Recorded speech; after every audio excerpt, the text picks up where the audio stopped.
அனைவருக்கும் வணக்கம். இன்றைக்கி நம்ம பார்க்க போகிற பதிவு இளநிலை கல்வியல் பட்டப்படிப்பு bachelor of education BEd first இயரில் டோட்டலாக 7 பேப்பர்ஸ் இருக்குது. ஃபஸ்ட்டு 2 பேப்பர் என்ன, அந்த பேப்பரில் வரக்கூடிய யூனிட்ஸ்லாம் என்ன அப்படின்றத ஆல்ரெடி நம்ம டிஸ்கஸ் பண்ணியாச்சு. இன்றைக்கி நம்ம பார்க்க போகிறது 3rd paper learning and teaching, தமிழில் கற்றலும் கற்பித்தலும். இந்த பேப்பரோட கோடு கேபிட்டல் லெட்டரில் FBCC. First year BEd common paper 3rd paper அப்படின்றதால எண்டில் C வந்திருக்கு. இந்த பேப்பர் ஃபுல் பேப்பர் 100 மார்க்ஸ்க்குரிய பேப்பர். 100 மார்க்ஸில் 70 மார்க்ஸுக்கு இயர் எண்டில் யூனிவர்சிட்டி எக்ஸாம் கண்டக்ட் பண்ணுவாங்க. மீதி இருக்கக்கூடிய 30 மார்க்ஸ் இந்த பேப்பரை எடுக்கக்கூடிய ப்ரொஃபஸர் டாஸ்க் அண்ட் அசைன்மெண்ட்ஸ் கொடுத்து அந்த பேசிஸில் மார்க்ஸ் நமக்கு கொடுப்பாங்க. லேர்னிங் அண்ட் டீச்சிங்கில் 10 யூனிட்ஸ் இருக்குது. First unit nature of learning, தமிழில் கற்றல் இயல்புகள்.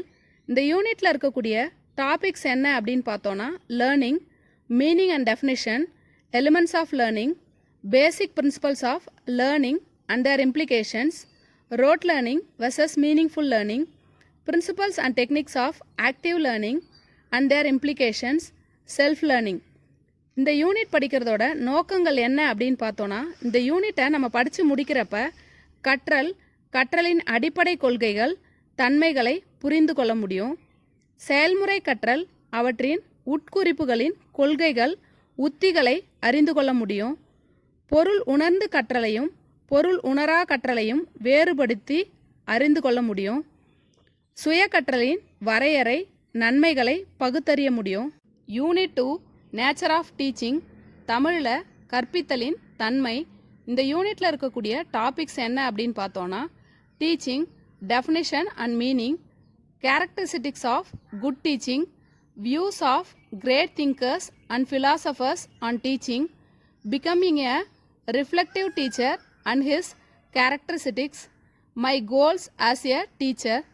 இந்த யூனிட் படிக்கிறதோட நோக்கங்கள் என்ன அப்படின்னு பார்த்தோன்னா, இந்த யூனிட்டை நம்ம படித்து முடிக்கிறப்ப கற்றலின் தன்மை மற்றும் கற்பித்தலின் பண்புகளை புரிந்து கொள்ள முடியும். சிந்தனையாளர்கள், தத்துவ ஞானிகளின் கற்பித்தலை பற்றிய கருத்துக்களை ஆய்வு செய்ய முடியும். சிந்திக்கும் ஆற்றல் படைத்த ஆசிரியரின் பண்புகளை பற்றி விவாதிக்க முடியும். Unit 3 behavioural theories of learning, தமிழில் நடத்தையியல் கற்றல் கோட்பாடுகள். இந்த யூனிட்டில் இருக்கக்கூடிய டாபிக்ஸ் என்ன அப்படின்னு பார்த்தோன்னா learning, meaning of learning as defined by behaviorist, classical conditioning, law of effect, operant conditioning and shaping, social learning, basic assumptions of behavioral theory, strengths and limitations. இந்த யூனிட் படிக்கிறதோட நோக்கங்கள் என்ன அப்படின்னு பார்த்தோன்னா, இந்த யூனிட்டை நம்ம படித்து முடிக்கிறப்ப நடத்தை இயலில் கற்றலின் பொருளை புரிந்து கொள்ள முடியும். கற்றல் கோட்பாடுகளை கற்றலின் மூலமாக விளக்க முடியும். கற்றலின் வலுவையும் வரம்புகளையும் மதிப்பீடு செய்ய முடியும். Unit 4 cognitive and humanistic theories of learning, தமிழில் அறிவுசார் மற்றும் மனிதநேய கற்றல் கோட்பாடுகள். இந்த யூனிட்டில் இருக்கக்கூடிய டாபிக்ஸ் என்ன அப்படின்னு பார்த்தோன்னா learning, meaning of learning as defined by cognitive psychologist, insight learning, modes of cognitive development, stages of intellectual development, learning styles, self-actualization, theory of a fully functioning person. இந்த யூனிட் படிக்கிறதோட நோக்கங்கள் என்ன அப்படின்னு பார்த்தோன்னா, இந்த யூனிட்டை நம்ம படித்து முடிக்கிறப்ப உளவியலில் அறிவுசார் கற்றலின் பொருளின் விளக்கம் பெற முடியும். அறிவுசார் மற்றும் மனிதநேய கற்றல் கோட்பாடுகளின் முக்கியத்துவத்தை புரிந்து கொள்ள முடியும். பியாஜேயின் பல்வேறு வளர்ச்சி நிலைகள் பற்றிய அறிவை பெற முடியும். யூனிட் 5 தியரி ஆஃப் கன்ஸ்ட்ரக்டிவிசம், தமிழில் அறிவு கட்டமைப்பை உருவாக்கும் கோட்பாடு. இந்த யூனிட்டில் இருக்கக்கூடிய டாபிக்ஸ் என்ன அப்படின்னு பார்த்தோன்னா constructivism, meaning and definitions, the nature of constructivist learners, the role of teachers, the nature of learning process, collaboration among learners and pedagogical approaches to constructivism, Gagan's 8 levels of learning.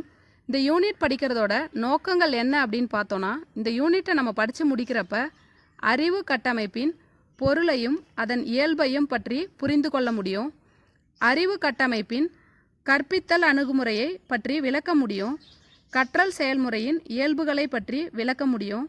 அறிவு கட்டமைப்பின் முக்கிய சவால்களை புரிந்து கொள்ள முடியும். யூனிட் 6 லேர்னர் சென்டர்ட் டீச்சிங், தமிழில் கற்போர் மைய கற்பித்தல். இந்த யூனிட்டில் இருக்கக்கூடிய டாபிக்ஸ் என்ன அப்படின்னு பார்த்தோன்னா, meaning, characteristics of learner centred teaching, learner centred learning, need for learner centred approaches in teaching, advantages of learner centred teaching versus teacher centred teaching, learner centred techniques of teaching and their advantages. இந்த unit படிக்கிறதோட நோக்கங்கள் என்ன அப்படின்னு பார்த்தோன்னா, இந்த யூனிட்டை நம்ம படித்து முடிக்கிறப்ப கற்போர் மைய கற்பித்தலின் பொருளை தெரிந்து கொள்ள முடியும். கற்போர் மைய கற்பித்தலின் அணுகுமுறைக்கான தேவையை விளக்கி காண முடியும். கற்போர் மைய கற்பித்தலை பற்றி விவரிக்க முடியும். கற்போர் மைய கற்பித்தலின் நுட்பங்களை புரிந்து கொள்ள முடியும். Unit 7 teaching in diverse class rooms, தமிழில் பலதரப்பட்ட வகுப்பறைகளில் கற்பித்தல். இந்த யூனிட்டில் இருக்கக்கூடிய topics meaning and definitions of diverse class room, teaching in a diverse class room, preparations of teachers of diverse class room, techniques of teaching in a diverse class room, diverse teaching strategies for diverse learners, effective teaching in a diverse class room, diversity in the class room. இந்த unit படிக்கிறதோட நோக்கங்கள் என்ன அப்படின்னு பார்த்தோன்னா, இந்த யூனிட்டை நம்ம படித்து முடிக்கிறப்ப பலதரப்பட்ட வகுப்புகளில் கற்பித்தல் என்பதன் பொருளை புரிந்து கொள்ள முடியும். பலதரப்பட்ட வகுப்புகளில் கற்பிக்கும் யுக்திகளை பகுத்தறிய முடியும். பலதரப்பட்ட வகுப்புகளில் கற்பிக்க உதவும் வழிமுறைகளை புரிந்து கொள்ள முடியும். பலதரப்பட்ட வகுப்புகளில் கற்பித்தலை பற்றி முழுமையாக அறிந்து கொள்ள முடியும். Unit 8 learning in and out of school, தமிழில் பள்ளியிலும் பள்ளிக்கு வெளியேயும் கற்றல். இந்த யூனிட்டில் இருக்கக்கூடிய topics purpose of learning in and out of school, what we know and what we need to know, importance of observation learning out of school learning, extending curriculum learning to the local area, approaches to learning outside the class room, learning for outside the class room, advantages of learning outside the class room. இந்த unit படிக்கிறதோட நோக்கங்கள் என்ன அப்படின்னு பார்த்தோன்னா, இந்த யூனிட்டை நம்ம படித்து முடிக்கிறப்ப பள்ளியிலும் பள்ளிக்கு வெளியிலும் கற்றலின் நோக்கத்தை புரிந்து கொள்ள முடியும். பள்ளியிலும் பள்ளிக்கு வெளியிலும் கற்றலின் நன்மைகளை விளக்க முடியும். பள்ளிக்கு வெளியே உற்று நோக்குதலின் முக்கியத்துவத்தை புரிந்து கொள்ள முடியும். வகுப்பறைக்கு வெளியே கற்றல் பற்றி அணுகுமுறைகளை அறிந்து கொள்ள முடியும். யூனிட் 9 டீச்சர் ஸ்டூடெண்ட் ரிலேஷன்ஷிப், தமிழில் ஆசிரியர் மாணவ உறவு. இந்த யூனிட்டில் இருக்கக்கூடிய topics meaning, need for maintaining teacher student relationship, interpersonal approaches in class room management, strategies for improving student engagement in learning, healthy class room management and academic achievement. இந்த unit படிக்கிறதோட நோக்கங்கள் என்ன அப்படின்னு பார்த்தோன்னா, இந்த யூனிட்டை நம்ம படித்து முடிக்கிறப்ப ஆசிரியர் மாணவ உறவை பற்றிய அறிவை தெளிவாக பெற முடியும். ஆசிரிய மாணவ உறவை பராமரிக்கும் தேவைகளை புரிந்து கொள்ள முடியும். வகுப்பறை மேலாண்மையின் உள பகுப்பாய்வு அணுகுமுறையை அறிந்து கொள்ள முடியும். ஆரோக்கியமான வகுப்பறை மேலாண்மை மற்றும் கல்வி சாதனையை ஆராய்ந்து அறிந்து கொள்ள முடியும். Unit 10 teaching as a profession, தமிழில் கற்பித்தலும் ஆசிரியர் பணியும். இந்த யூனிட்டில் இருக்கக்கூடிய டாபிக்ஸ் என்ன அப்படின்னு பார்த்தோன்னா, nature of teaching, teaching as a profession, characteristics of effective and ineffective teaching, why teaching is the most important profession, attitude of student teachers towards teaching profession, qualities of a professional teacher, faculty development programmes, teaching and learning for sustainable future. இந்த unit படிக்கிறதோட நோக்கங்கள் என்ன அப்படின்னு பார்த்தோன்னா, இந்த யூனிட்டை நம்ம படித்து முடிக்கிறப்ப திறம்பட கற்றலுக்கான பண்புகளை அறிந்து கொள்ள முடியும். ஆசிரியர் அல்லது கற்பிப்போரின் முன்னேற்றத்திற்கான திட்டங்களின் பயன்களை பற்றி புரிந்து கொள்ள முடியும். கற்பித்தல் பணியின் முக்கியத்துவத்தினை உணரச் செய்ய முடியும்.